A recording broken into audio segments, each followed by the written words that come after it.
नमस्कार, मानस Mishra world news nation में आप सभी का बहुत बहुत स्वागत करता हूं। यूजीसी अधिनियम के बवालों के बीच जिस तरह से बवाल मचा हुआ था, अब योगी आदित्यनाथ ने वैसे तो बहुत बार किया, लेकिन इस बार एकदम क्लियर किया है कि यूपी में सब चंगा।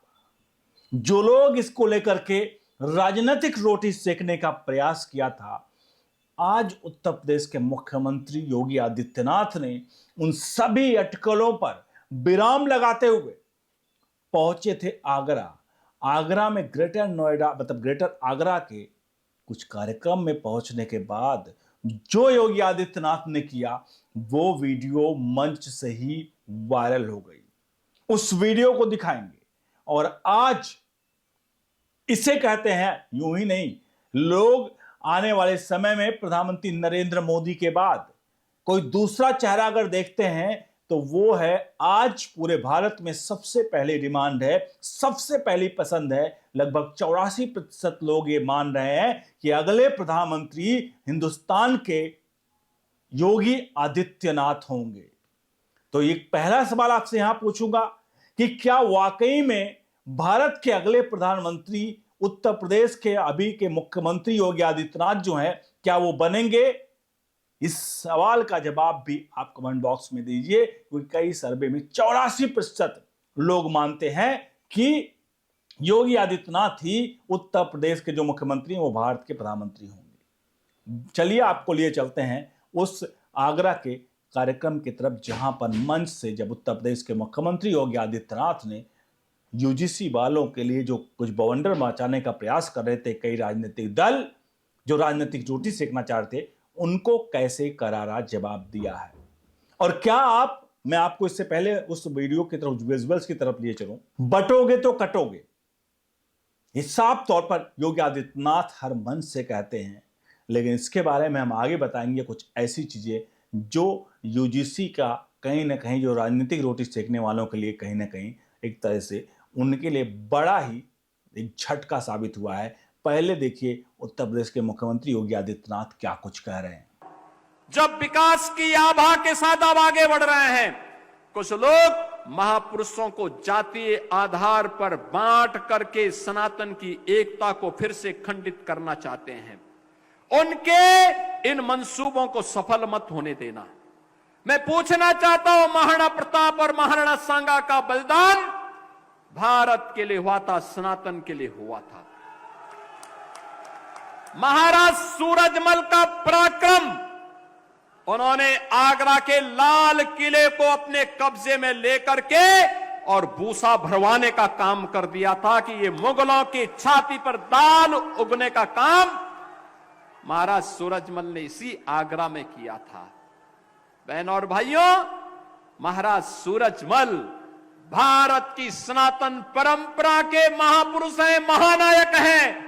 उनको जातीय दायरे में नहीं बांटा जाना चाहिए। इन महापुरुषों को, इस गौरव को पुनर्स्थापित करने का समय आ गया है और उसी गौरव के साथ आगे बढ़ने की आवश्यकता है। हमें अब बंटने का नहीं, एकजुट होकर के फिर से भारत के सनातन गौरव को विश्व के मंच तक पहुंचाना है।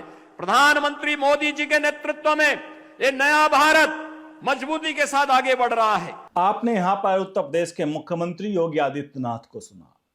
उन्होंने साफ तौर पर उन ऐसे व्यक्तियों को सीधे तौर पर चैलेंज किया जो लोग जाति के नाम पर जहर घोलना चाह रहे हैं और हिंदुस्तान में जो सनातन की नींव रखी गई है, जो सनातन इस वक्त बहुत तेजी से आगे बढ़ रहा है, चाहे अयोध्या का राम मंदिर हो, काशी हो, मथुरा हो, चाहे कहीं पर भी हो, हर जगह आज सनातन का झंडा फहरा रहा है। लेकिन कुछ लोग हैं जो लोग राम मंदिर के निर्माण के में अड़चन हमेशा से आते रहे और आज भी अगर सरकार बदल जाए, सत्ता बदल जाए, तो एक ऐसे कुछ ना कुछ कृत्य करा देंगे कि कोर्ट से लेकर कुछ ना कुछ ऐसा कराएंगे कि शायद ताला लगवाने का ये सभी काम करेंगे।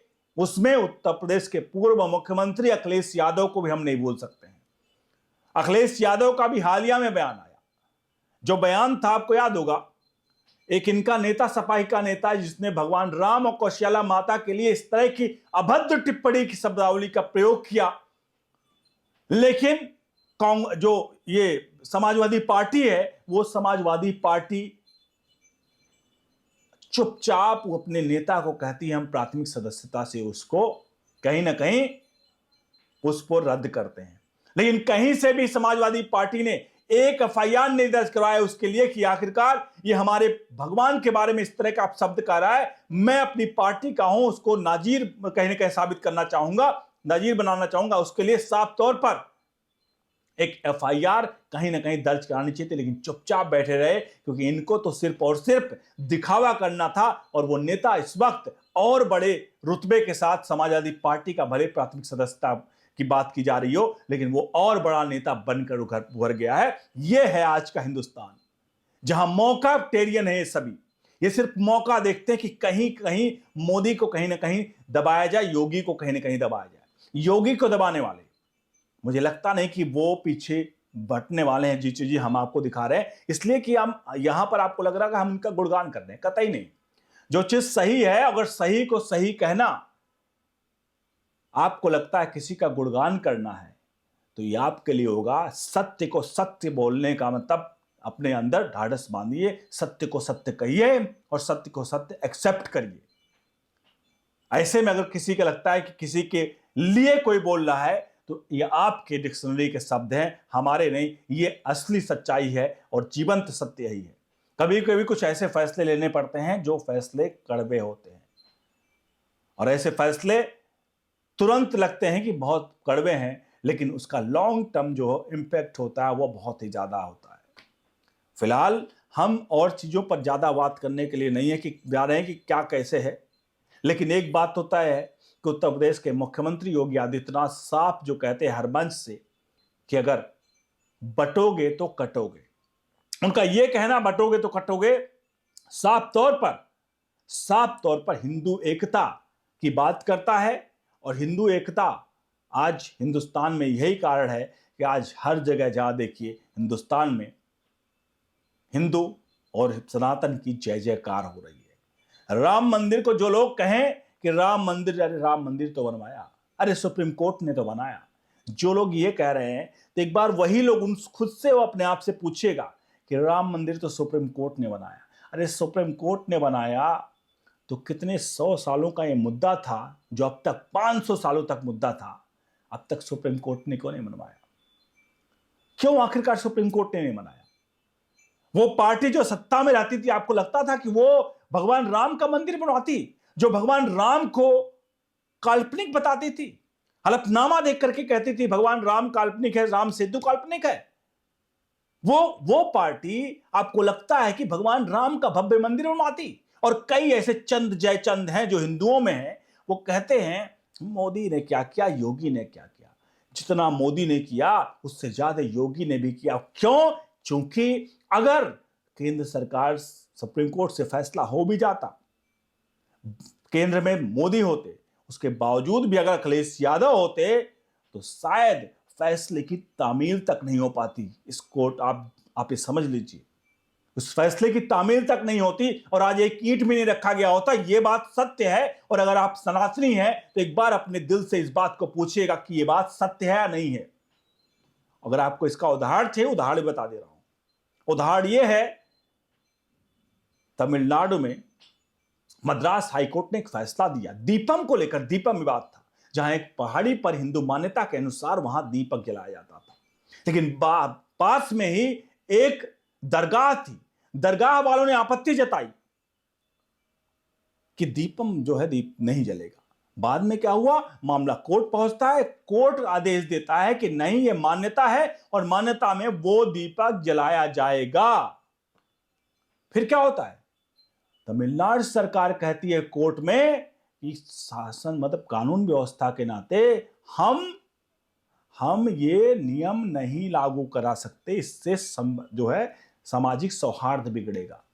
ये साफ तौर पर कोर्ट में कहा गया ये बात। और आपको लगता है जो लोग कहते हैं कोर्ट ने कर दिया, कोर्ट ने कर दिया, योगी आदित्यनाथ जिस दिन फैसला आया था, याद करिए 2019 का वो दिन, 0 एफआईआर थी पूरे प्रदेश में, 0 एफआईआर। इसे कहते हैं रामराज्य।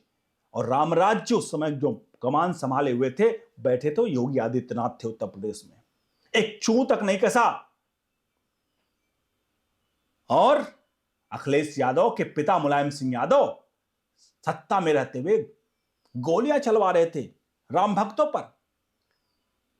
ये गोलियां नहीं चलवाया था, इन लोगों ने अपने भविष्य को कहीं ना कहीं कि ताबूत में आखिरी कील ठोका था। अब वही कील ताबूत जो ठोक दी थी, अब वही सामने आपको दिख रही है। जिसकी जैसी करनी वैसी उसकी भरनी। आपसे अनुरोध है, जातियों में ना बंटे।